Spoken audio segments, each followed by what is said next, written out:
अस्सलामु अलैकुम वरहमतुल्लाहि वबरकातुहू। प्यारे दोस्तों, इस वीडियो में क्या बातें होंगी आप थंबनेल को देखकर समझ गए होंगे कि साबिक़ चेयरमैन का अपने ओहदे से रिटायर होने के तकरीबन 8 महीने हो गए हैं, लेकिन अब तक चेयरमैन का नया चेहरा सामने नहीं आया है। आखिर क्यों? यही सब बातें इस वीडियो में बताई जाएंगी, इसलिए आप नाज़रीन से दरख्वास्त है कि इस वीडियो को आखिर तक देखकर अपना इजहार ख़याल कमेंट बॉक्स में ज़रूर पेश करें। तो चलिए असल मौजू की तरफ। सबसे पहली बात यह है कि मदरसा बोर्ड क्या है।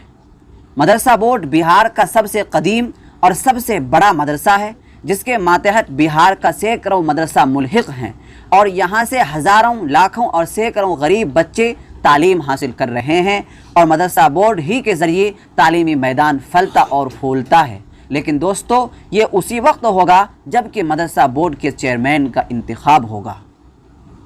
दोस्तों, मैं आपको ये बात बता दूं कि साबिक़ चेयरमैन के रिटायर होने के तकरीबन 8 महीने हो गए हैं, लेकिन अब तक चेयरमैन का नया चेहरा सामने नहीं आया है। आखिर क्यों? क्या मदरसा बोर्ड के पास नया चेयरमैन बनाने के रुपए नहीं हैं? क्या पूरे बिहार के अंदर कोई ऐसा शख्स नहीं है कि जिसको चेयरमैन के ओहदे पर फाइज किया जाए? क्या सरकार असर नौ चेयरमैन बनाना ही नहीं चाहती? क्या सरकार मदरसा बोर्ड को आहिस्ता आहिस्ता मिस्मार करना चाहती है? पहले एनडीए की सरकार थी तो ये बात समझ में आती थी कि शायद ये ध्यान नहीं दे रहा है, लेकिन महागठबंधन की सरकार बनने में तकरीबन 1 महीना हो गया है, लेकिन अब तक चेयरमैन का नया चेहरा सामने नहीं आया है। वो आरजेडी जो अक़लियत और मुसलमानों के हुकूक़ की बात करता है, वो आरजेडी जो सबको लेकर चलने की बात करता है, वो आरजेडी जिसको मुसलमानों के 90% वोट मिला था, लेकिन इन तमाम बातों के बावजूद अब तक नया चेयरमैन क्यों नहीं बना?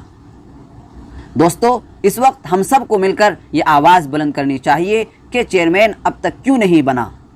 अगर ऐसा ही रहेगा जैसा कि फ़िलवक्त मदरसा बोर्ड का हाल है, तो मदरसा बोर्ड को बर्बाद होने से कोई रोक नहीं सकता और इसका ज़ामिन हम सब होंगे।